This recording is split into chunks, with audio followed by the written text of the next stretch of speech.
We've got a game.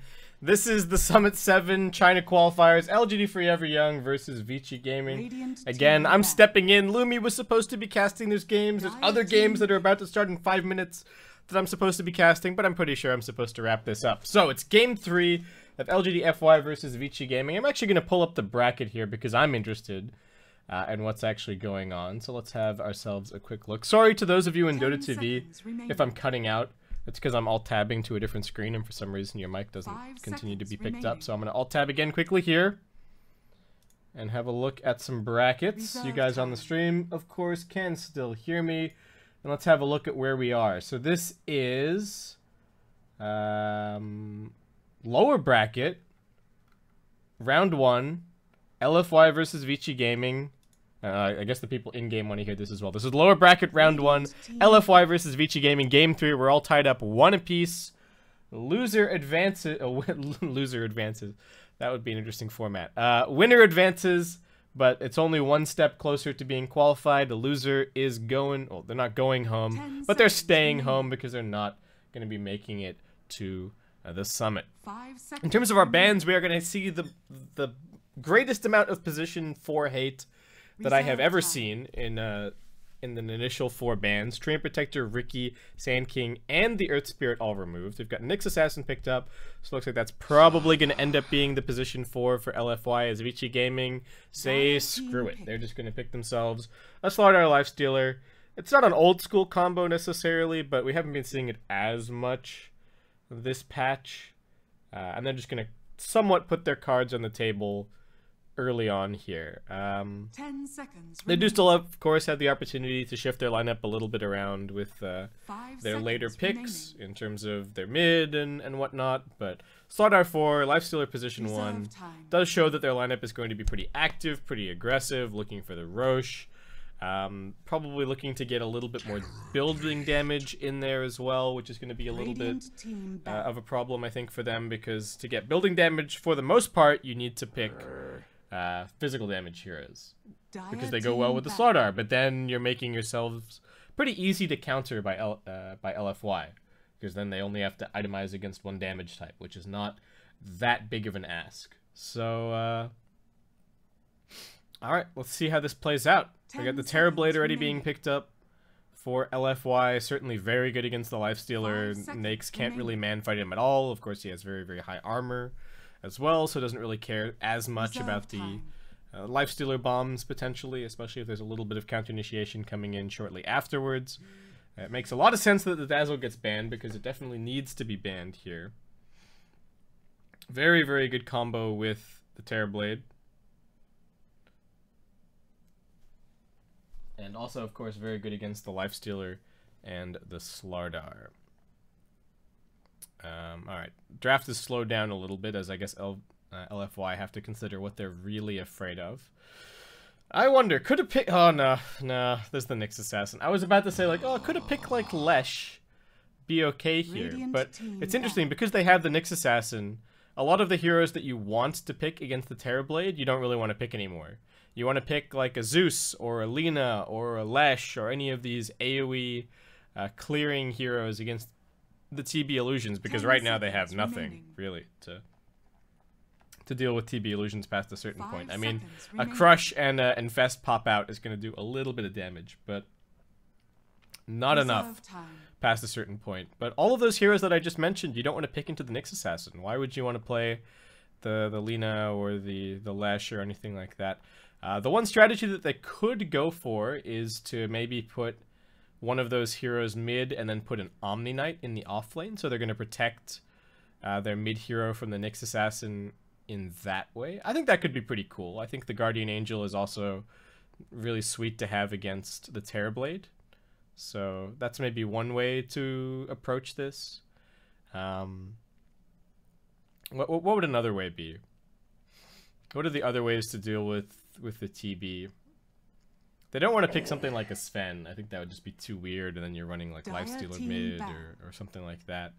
And Vici, I think very much realizing that they're somewhat going to be forced to go all in on some kind of right-click strat or just getting rid of as many armor heroes as they can. So Dazzle, that's armor, it's gone. DK, that's some more armor, it's gone. Maybe they're thinking about picking Shadow Fiend or something for mid. Decent against the Terrorblade, does bring some magical damage to the lineup without being as vulnerable to the Nyx Assassin as some of those other heroes that I was talking about a little bit earlier. But no, alright, it is just going to be a Lina for now. So maybe that's going to come along with like a Crystal Maiden and an Omni Knight as the last two picks. LGD, if they want the Crystal Maiden, they can take it for themselves now. If they want the Omni Knight, they could maybe even take it for themselves now. That might be a little bit slow this game. 5 seconds remaining. What are some other good options here against the Lina? I guess they have to think about the laning matchup as well. Alright, I'm sold on this Abaddon pick already. Dispel some... definitely good at dispelling amplify damage. Oh, Corrosive Haze, right? Yeah, Corrosive Haze. Keep changing these ability names on me, but alright, so they do have the Abaddon for that. He can frontline a little bit, help save people from getting Lina comboed as well. Gives them a little bit more 5-man oomph in their lineup, so if they have a Terrorblade and Abaddon pushing a tower, I think that building dies in a matter of seconds, which is pretty scary. The Abaddon is also kind of a split-pushing hero, and Avicii Gaming right now, while they do have some decent catch between the Slardar and the Lina, and the Lifestealer obviously coming along for the ride, but if LGD managed to get past the point where all the tier 1 towers are down, they should be able to delay this game a decent amount just by having Abaddon push one lane, Terrorblade pushing over on the other side, spamming some illusions around the place, and that split push is going to help create some space for the Nyx Assassin to find the pickoffs that he wants, because the Avicii Gaming heroes are going to have to go and deal with those pushes. But in general, you know, if you're trying to keep the tempo of this aggressive lineup still going, you're going to send one hero to go and push that out, as opposed to sending your whole team. Because if you send your whole team, then they're just going to go push somewhere else. So I think this is a reasonable looking strategy for LFY. Avicii just going to grab themselves a Rubik, decent zoning support, gives them a little bit of deep push early on as well. You know, Terrorblade can potentially take a tier 1 tower insanely early into the game. Like, you know, we're talking 4 or 5 minutes taking your tier 1 out. So maybe Rubik carries a TP early on and he runs over and throws a Fade Bolt and slows that push down a little bit. Avicii just looking for their position 3 hero to round out the lineup, as LFY will grab themselves a Templar Assassin. Again, still not necessarily a TA favored matchup against the Lina, but as we've seen, Templar Assassin can farm very, very nicely, almost no matter how well she does in the lane. Very similar to Shadow Fiend in that regard. And Avicii, very few ways of dealing with Refraction right now. So I don't know if the last pick is going to be the solution. Maybe they want something like a Darkseer for their off lane, though I don't know how sold I am on Darkseer this game. I mean, it is a good combo with the Slardar. Not awful against the TA. It does put a bit of pressure on the Terrorblade. There's some pretty valuable illusions to get this game between the TB and the TA as well. So that could be alright, but could be a little bit tough to pick the Darkseer into the Nyx Assassin potentially. So maybe that's going to give them some misgivings about picking it, but alright. Team pick. LFY just going to protect themselves against the very single target focused pick-off lineup that Avicii could potentially go for, as they ban the Bat Rider out. And LFY now with 40 seconds to go just have to decide on their position 5 hero. A little bit weird that they left the position 5 all the way until this final pick, but alright. With the Crystal Maiden banned, they will just decide on a Vengeful Spirit. I don't think it was a very big decision, and Avicii will go for the Darkseer. So alright, I still don't know how amazing this is as a Darkseer game, but it is certainly good with the Slardar, and it fits the pace of game that Avicii are going to be looking to play here with the Lifestealer timings and pushing buildings, taking team fights, buying a mech.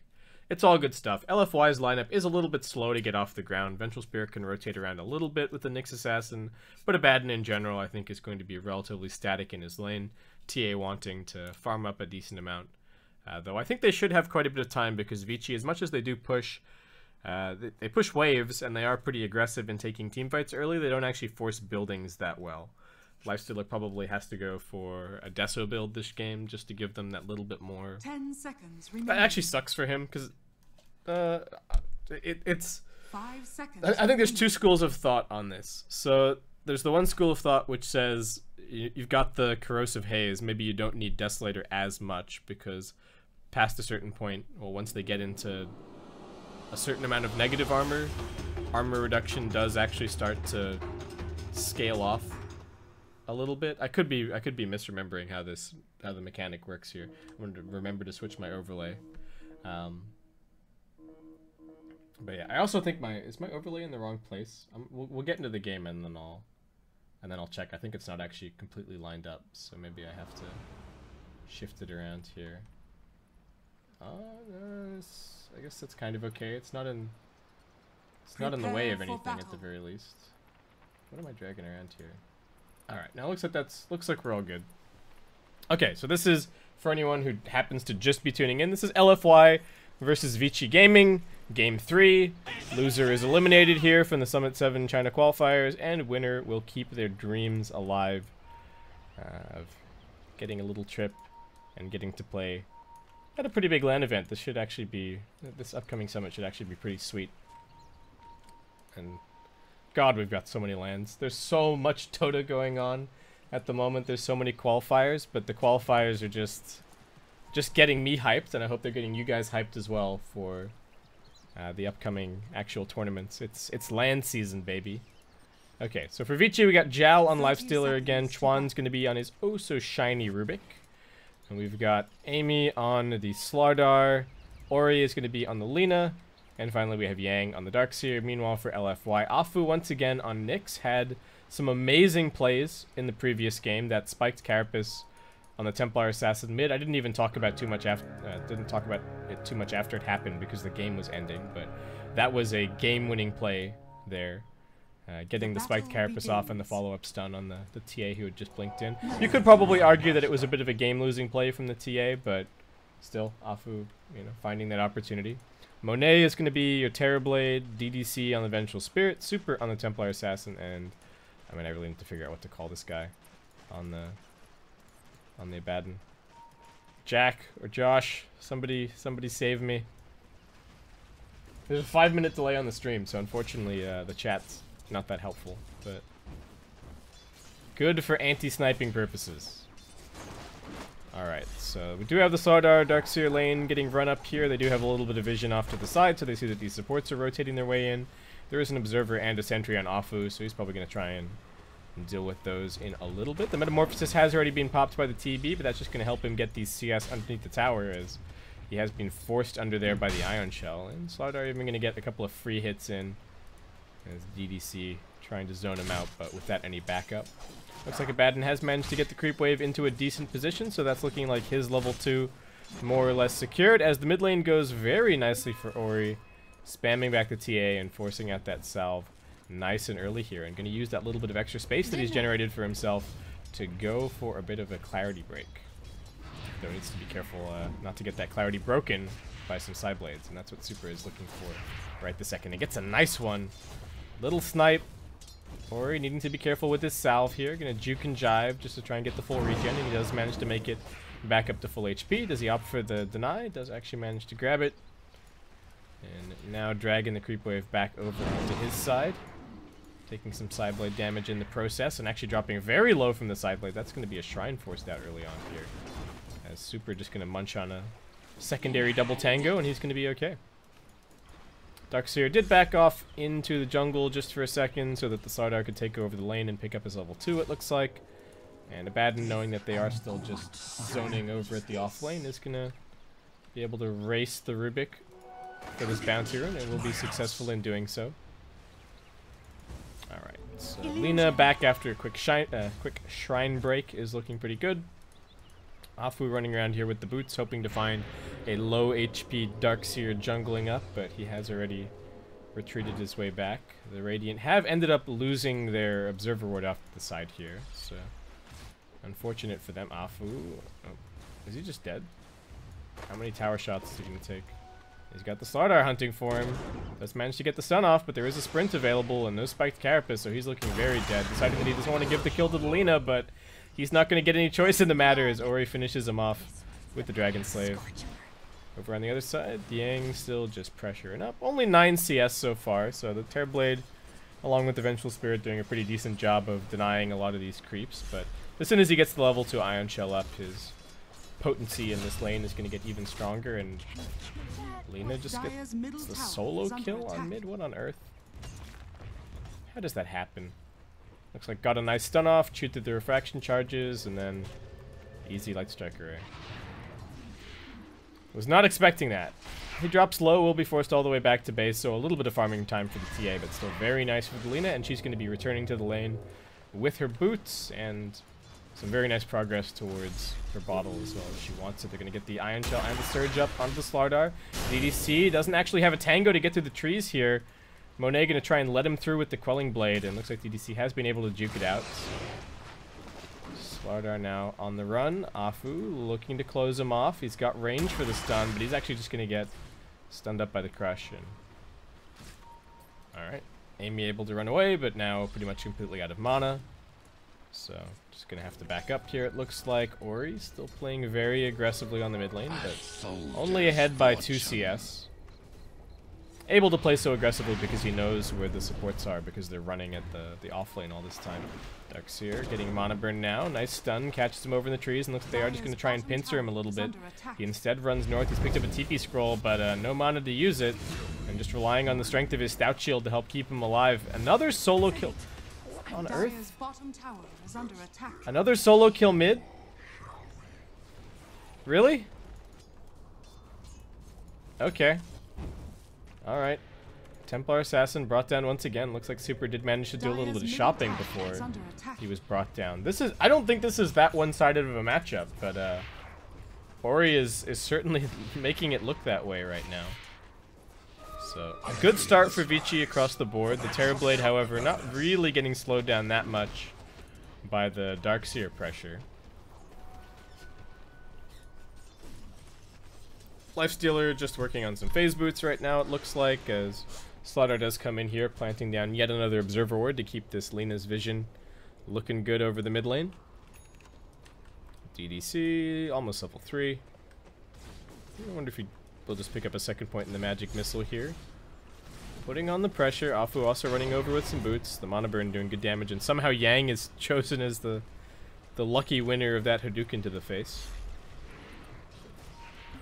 They're hunting the TA over in her jungle. They're going to come around the corner and spot her now. They've got the Slardar waiting up on the high ground. Surge forward, just waiting to chew through the refraction. They do get through it now, but he's going to have it coming back up in just a second. Super running for the shrine. Will be able to make it. And actually the refraction just damaging, well, the refraction soaking up the auto attacks, but getting damaged through by the Ion Shell. They will get Ori coming in here. Gets a nice 2-man stun. He's also got the Laguna Blade. He finds 2. Will he be able to find a 3rd? They're surging onto the Slardar. He doesn't actually have a crush available, but still with another nuke. Vici Gaming find a 4-man rotation, and it finds them 3 kills. Alright, so the damage instances on Ion Shell are too small to actually deal with refraction this early. I guess once he levels it up a little bit more, he'll just dispel it pretty much instantly, but Super not having a good game at all right now. Vici with a 1.6k net worth lead. Terrorblade heading into the jungle a little bit. Is he actually going to start jungling this early and give the lane over to Afu? One more CS and Afu's going to have some arcane boots, which is definitely going to be nice to have. The Abaddon rotating over there just a little bit too early, didn't quite have his level 6. And not really a whole lot that he could contribute. This is one of the downsides of the offlane Abaddon. It pressures the lane, and it, farms decently, but doesn't really rotate all that well early on. Now Chuan and the Slardar are going to look for yet another kill before he hits his level 6. He's quite a ways away, and Chuan skirting around the fog line. They're going to be able to get the lift back into the crush. The Vengeful Spirit with the double damage going to try and help out, but all DDC can do is throw out a sad little howl of terror. And that's going to be it. Alright, so Slardar's picked up some Tranquil. He's going to grab a Quelling Blade, so it looks like it's Slardar's lane now. Lifestealer heading off into a little jungle adventure. Everyone's just dying to Lina mid. I can't take my eyes off Ori because he's just getting solo kills. He's only got 38 CS. He's actually behind the TA right now since she's heading over into the jungle, but can't stop this Lina. Gonna be going for a Bloodstone. Looks like it's going to be extremely fast. I'm gonna switch it over to the net worth now because the last hits are not showing the story at all right now of this game. GDC is still just wandering around. He's gonna pick himself up an illusion rune this time around, but his ward that he planted up on the high ground will be dealt with very, very swiftly. Lifestealer just gonna keep on jungling up. He is still going for the Midas this game, so looks like Jal just kind of the same build every game. Alright. It's a disaster. Misses the Carapace Reflect there.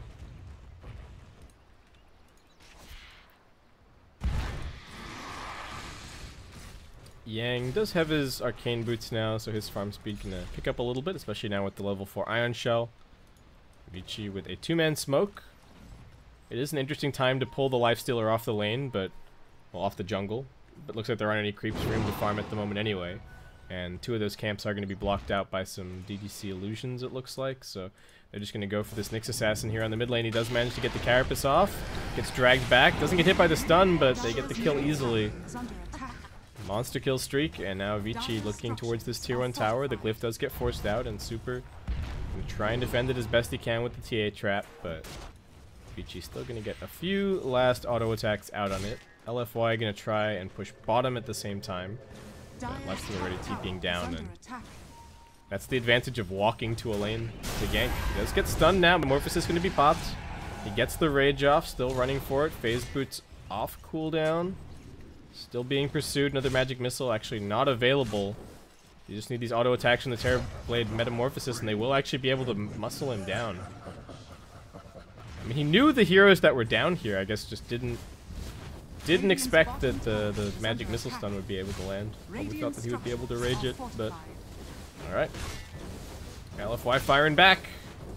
Looking for their first tier 1 tower of the game. They haven't been able to put much damage on the tier 1 top because of the darks here, but still should be able to get bottom all the same. Is there a glyph available for the Radiant? There is not, and Monet will easily grab that tier 1 tower last hit. Darkseer making good progress towards his mech right now. If that is going to be his decision, I think it would be. Sometimes you go for Pipe Rush against a team with very little physical damage, but I would not characterize a team with a Templar Assassin and a TB as having very little physical damage. This is probably a game as the Darkseer where you're like, do I get a Crimson Guard and a Shiva's maybe? Lift back into the stun, beautifully coordinated by Vici. And Ori is already godlike. 10 minutes into the game. Wait, does he has almost every kill on his team. 9, 0, and 0. Many of these kills were just straight up solo kills as well. And Ori putting on a hell of a performance here on the Lina. He was, you know, kind of controlled a little bit in the previous game as the Templar Assassin, but look at this guy. 6.1k net worth. Ahead of the Terrorblade, who already has a tower last hit. He's going to be picking up a tower last hit of his own. I think Chuan was hoping for it, but does not manage to grab it. And that is a 11-minute Bloodstone on Alina. Going to be picking up the Shadowblade shortly after that. And we'll let the pickoffs rain from that point. Afu just asking for a little bit of backup to help find this Chuan kill. Doesn't think that he has quite the damage to do it on his own. There are a couple of magic stick charges. And looks like for now just going to be getting some scouting information. Unfortunately won't be able to get the curry or anything like that. They get the lift back into the stun. This time around the Carapace does come out. Sardar gets the amp, so even with this little bit of Vendetta duration, yeah, Afu instead just chooses to use it for a little bit of farm. And Vici go for the immediate 3-man smoke as night falls. Templar Assassin still finding decent farm and working her way towards the blink. And she will come over into her jungle now. The shrine is active and she does have a full 6 refraction charges active. They've got the Vendetta on the Rubik. They look for the stun. They've got the amp. They get the crush now. They got to get to these refraction charges before they can burst her down. And with the Laguna, they will do so. No reaction whatsoever from LFY. There's Nyx Assassin not even nearby. The Abaddon just holding off the mid wave. There is a bit of pressure from TDC on bottom, but it's just the support Venge, so not really all that scary. And Lifestealer cutting a little path through the trees as they do run forward. He's got a TP skull ready to go, so maybe they hold the stun here. TDC juking in. The crush gets used, but his health is dropping faster than that stun bar, and he's gone. LFY looking for the counter gank. Alpha coming in. Lifestealer, no rage available, and actually just going to get metamorphosed once again. Monet turning him into some gold. Dire's structures are fortified. Alright, so LFY do manage to fight back a little bit, but they have still not answered the problem of this Lina just yet. The Darkseer is pushing top lane all the while, so he's going to have his mech right now. I think the Terrorblade and the Templar Assassin are still both very good heroes this game, but we'll see. This Vici momentum is going to be hard to argue with. The Lina is just a farming machine already with her Bloodstone. The Slardar has been given enough lane priority that he's actually only 100 gold away from his Blink Dagger, so once he gets that up, expect a couple of smoke ganks, though they are using a decent number of smokes to find these kills. The Rubik's not smoked, he's just Vendetta'd around right now. Chuan gonna try and find somebody to give a hug. Ion Shell immediately disappears, and Super has to be a little bit suspicious of this. Taking damage, pops the Shrine. Has he realized what's going on? That there's an Invis hero waiting for him. They get the Vendetta, hit the lift back. He's already lost his refraction charges, and one last auto attack from Chuan. Basically a solo kill. Great little play from him. And even replaces the Vendetta with the refraction after that. Vici now come in. They take out the tier 1 tower. And still making confident strides forward. They're going to load up the Slardar Infest Bomb, but do they consider just going for the Roshan instead? No. They head over the TA trap, and then up onto the hill. No, alright. Alright, it is, looks like it is just Roshan time. Probably put the Aegis on their Lina. It's a tough decision because she does have the Bloodstone, so if she dies, she's going to respawn pretty quickly. But if she dies, she's also handing away a godlike streak, so tough call. Corrosive Haze making this an easy Rosh as LFY going to try and contest, but not really getting over there in time. Afu still no Vendetta for a little bit, and Chuan with the refraction able to frontline. They're running in. Can it be LFY's turn to steal an Aegis? The Corrosive Haze is actually worn off. Jalen in a little bit of trouble. They do get the crush onto the Nyx Assassin. He's got the Spike Carapace surviving for another couple of seconds. Who's got the Aegis? It is Ori. Now turning around. The Abaddon ultimate being forced. They drop the Laguna Blade. It finishes off the Templar Assassin off to the side. A little bit of a spike, but we don't even need to see the fight. We know that Vici Gaming are winning it. Monet now going to pop the meta. Looks towards Jal. He does get the open wounds off. No Infest available, so just has to fight this one out. There is going to be a Sunder. Terrorblade continues to fight. There's no crush available for the Slardar, and a swap away from DDC. Does manage to get the TB out of there. Lina continues the pursuit. Does manage to get the Light Strike Array off the jump forward crush. Amy wants to secure this kill as well, but he might end up dying to the Metamorphosis, but not if Chuan has anything to say about it. They get the lift back into the Light Strike Array, and that is going to be a full 5-man wipe. Double kill beyond godlike for Ori, now up to 18 Bloodstone charges. Still has the Aegis intact, and now going to get his Shadow Blade delivered 16 minutes into the game. Dire's top tower is under Absolutely insane performance. I don't think I've seen a mid lane won this hard in a very long time. You know, mid these days with the Shrine, very much about just finding little bits of farm here and there. And the Nyx Assassin getting caught out. Should be chain stunned. Can't even get off the Carapace. Chuan. I don't think he sensed that. He just knew that the Nyx Assassin was running nearby with the other wards, and thought, why not? I'll just put down the sentry ward here. What's the worst that could happen? I've got tons of gold. Slardar going to be going for... What is he going for? Solar Crest? Or Staff? Hasn't queued anything up just yet, so we'll wait to see what the decision is from Amy. The Lifestealer still hasn't even finished his armlet just yet after going for the Midas. As Vici will now put more pressure on this tier 2. There is a glyph, so probably not going to be taken. As EDC just going to do a little bit of team farming up with the Terrorblade. Is prioritizing the Vengeance Aura over the Wave of Terror. I guess maybe a little bit more wave push. Good damage for the TB, though. I think the wave does actually end up being better, assuming that you manage to connect it. You know, the Vengeance Aura is a little bit more reliable in some ways. Big smoke from Vici. They've got the Vendetta Rubik once again on the front line, scouting things out. They're going to drag back the TB. He really wants to get to that shrine, but I think he's just going to get bursted. Huge stun from the Nyx Assassin, catches for Afu, making enormous plays. The Sunder is not available. He will still be brought down. DDC getting stunned up. Ori takes a meld strike to the face, but they've still managed to take out 2 so far. Super getting dusted up, and Amy's not done. Crush available. The Abaddon turns up to this fight, but is it too late? They do manage to get the blink away on the TA, and he'll end up surviving. Chuan pays the ultimate price for his team, but even with that insane Nyx Assassin stun from the high ground, LFY will not be able to turn the fight. It looks like the Sunder even went off, but not doing anything useful. 22 bloodstone charges on this Ori Lina now, and Vici followed it up with backdooring a tier 1 tower. Abaddon has just picked up a drum, so putting together whatever meager aura items he can, but how do they stop this Lina? What's he picked up? There's no way that he's only got 100 gold. Alright, Boots of Travel ready to go. Gonna be going for the BKB next just to help himself out a little bit against the Nyx Assassin. 10.8k is their lead right now as they find DDC back behind the tower, and LFY just look lost. Like, I think they were anticipating that they were going to be able to 5-man with their Abaddon and take fights and take buildings, but look at this. They've only taken a single tier 1 tower. The Lina has been like rolling over them so hard. Along with the rest of his team, I feel like I have to give Chuan some huge props for his plays so far this game. They scout the Nyx Assassin over in the trees.